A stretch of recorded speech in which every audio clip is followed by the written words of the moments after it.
તો ભારતીય કોસ્ટગાર્ડ અને ગુજરાત એન્ટી ટેરરિસ્ટ સ્ક્વોડે એક મોટું ઓપરેશન પાર પાડ્યું છે. ગુજરાતના દરિયામાંથી ફરી એકવાર ડ્રગ્સનો મોટો જથ્થો પકડ્યો છે. ભારતીય કોસ્ટગાર્ડ અને એટીએસે 1,800 કરોડ રૂપિયાની કિંમતનો 300 કિલો ડ્રગ્સનો જથ્થો પકડ્યો છે. જેમાં પોરબંદરના દરિયામાં 190 કિલોમીટર દૂર અરબી સમુદ્ર માર્ગેથી આઈસીજી અને એટીએસે 12 અને 13 એપ્રિલે દરિયામાં સર્ચ ઓપરેશન કર્યું હતું. તો દરિયામાં કોસ્ટગાર્ડની શિપને જોઈને પાકિસ્તાની બોટ ચાલકો ડ્રગ્સને દરિયામાં ફેંકીને ફરાર થઈ ગયા હતા. જોકે આઈસીજી અને એટીએસે દરિયામાંથી ડ્રગ્સનો જથ્થો બહાર કાઢ્યો હતો. સંવાદદાતા અનિતા અમારી સાથે જોડાઈ ગયા છે. આ સાથે જ વાત કરીએ કે ભારતીય કોસ્ટગાર્ડ અને ગુજરાત એન્ટી ટેરરિસ્ટ સ્ક્વોડ દ્વારા મોટી કાર્યવાહી, શું વધુ અપડેટ? જી આરતી, જે પ્રકારે ફરી એક વખત ગુજરાતના દરિયા કિનારાનો ઉપયોગ કરીને ડ્રગ્સની જે હેરાફેરીનું જે રેકેટ હતું તેને જે એટીએસ અને જે કોસ્ટગાર્ડ દ્વારા પકડી પાડવામાં આવ્યું છે.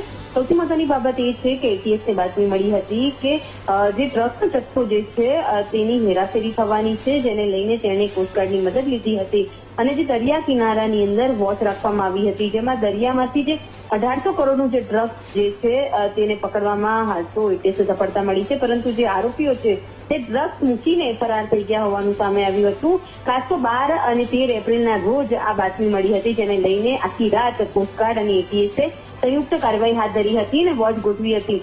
એ દરમિયાન 300 કિલો ડ્રગ્સનો જથ્થો જે હેરાફેરી કરવા માટે ત્યાં પહોંચ્યો હતો અને જે ડ્રગ્સ માફિયાઓ જે ડ્રગ્સ પેડલરો સાથે આ હેરાફેરી કરી રહ્યા હતા, એ દરમિયાન એટીએસે જ્યારે વોચ રાખીને તેઓને પકડવાનો પ્રયત્ન કરતા તે દાણચોરો જે હતા તે આઈએમબીએલ પાર કરીને આ જે ડ્રગ્સનો જથ્થો ત્યાં છોડીને ફરાર થઈ ગયા હતા. આગળ સમગ્ર મામલે ગુજરાત એટીએસ દ્વારા આ કેસમાં ગુનો દાખલ કરીને તપાસ શરૂ કરવામાં આવી રહી છે. ટૂંક સમયમાં આ કેસમાં મોટો ખુલાસો થઈ શકે તેવી શક્યતા છે, કારણ કે આ ડ્રગ્સનો જથ્થો ખાસ તો પાકિસ્તાનથી કે અફઘાનિસ્તાનથી પસાર થઈ રહ્યો હોવાની પણ ચર્ચા ચાલી રહી છે. પરંતુ આ ડ્રગ્સ કોનું હતું, કોને આપવા માટે જઈશું, તમામ મુદ્દે મહત્વના ખુલાસા એટીએસ તેવી શક્યતા છે. જી આભાર અનિતા, સમગ્ર માહિતી આપવા બદલ.